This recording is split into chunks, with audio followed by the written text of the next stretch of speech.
At 3:11 p.m., a maintenance technician responded to an emergency water leak on the third floor. The resident was unavailable, but water was already escaping the unit with purpose. When the technician keyed in, they located the source. Not a broken pipe, not a busted faucet, an alligator in the bathtub, staring back like it had a lease and paid the rent.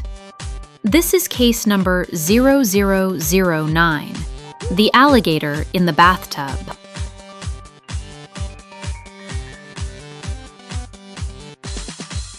You're listening to Filed and Arranged, Property Management's classified circus. Real incidents, one catastrophe at a time. We've seen the files. We've read the reports. We tried to believe they were exaggerated.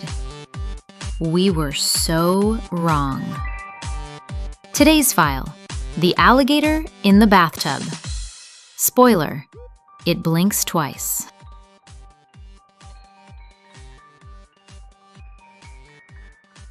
Act 1, The Discovery. Third floor, a hallway that smells like microwave popcorn and quiet regret. Maintenance gets the call. Emergency leak, water in corridor. Our technician, let's call him Jeff, arrives with a mop, a bucket, and exactly 0 reptile training. He follows protocol, knocks, announces himself, then keys in. Inside, the sound of a bathtub faucet wide open. In the bathroom, a full-grown alligator. Not a plush toy, not a motivational poster. Instead, a real animal, with teeth. A living Florida souvenir with eyelids like garage doors. So this is the part where a rational brain says, back out, save yourself, retire. But Jeff is paid $17 an hour and has the bravery of a man who's replaced 8 garbage disposals today. He pulls the shower curtain like he's in a slasher movie. And there it is, Mr. Scales, sunken eyes, judgmental energy. We reviewed the incident report and asked a simple question. Why? The answer?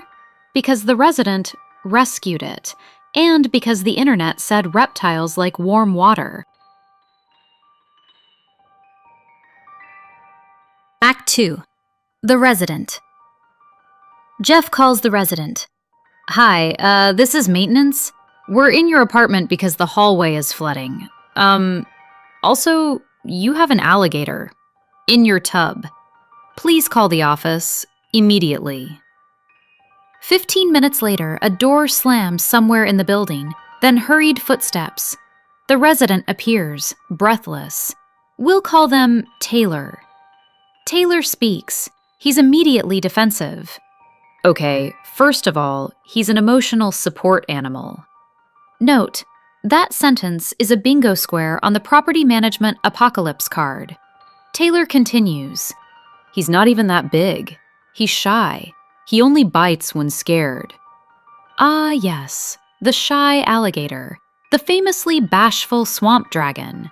Taylor, still defensive. And anyway, it's temporary. My cousin is coming. He has a truck. Jeff, saint that he is, keeps it professional and requests documentation. Taylor produces an internet forum printout that was authored by Skater Reptile 420.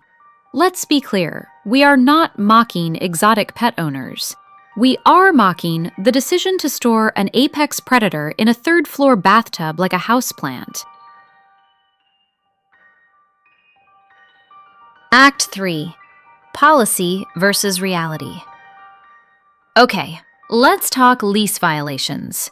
Most leases, hell, every lease, says something like, no dangerous animals, no illegal animals, no reptiles larger than a lizard with aspirations, and absolutely nothing that triggers animal control, risk management, or the evening news.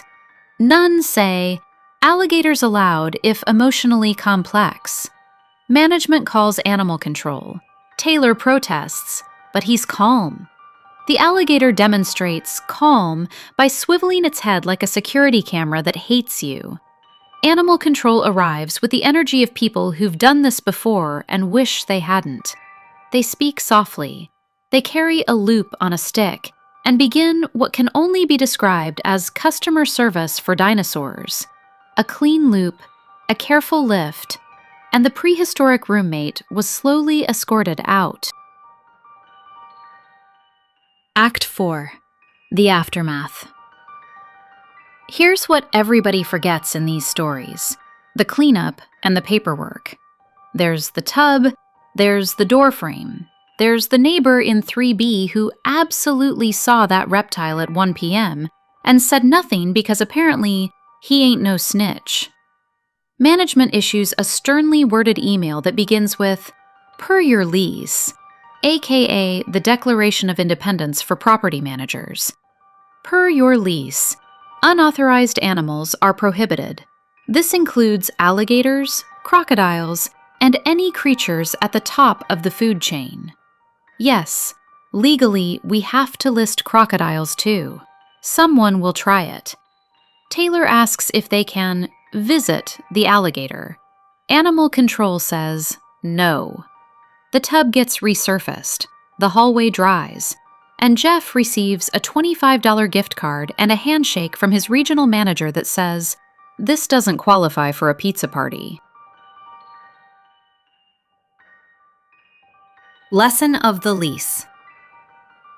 If your pet or emotional support animal requires a handler, a harness, and a hazard plan, it does not belong in an apartment. It belongs in a documentary. Also, temporary is not a species. Cousin with a truck is not a permit. And if your bathtub is big enough for an apex predator, congratulations. You can now afford to buy your own house. This episode is based on real incident reports and wildlife enforcement records. Names and details have been changed to protect the curious, the careless, and the catastrophically confident. No animals were harmed, although one was confused, relocated, and deeply unimpressed. Any resemblance to actual residents is intentional and legally exhausting. Next time on Filed and Deranged. It's our holiday special, where tradition, cheer, Santa Claus, and Mrs. Claus go absolutely feral in a Toyota Corolla. Case number 0010, Season 1 Finale. Santa's Not-So-Silent Afternoon in July.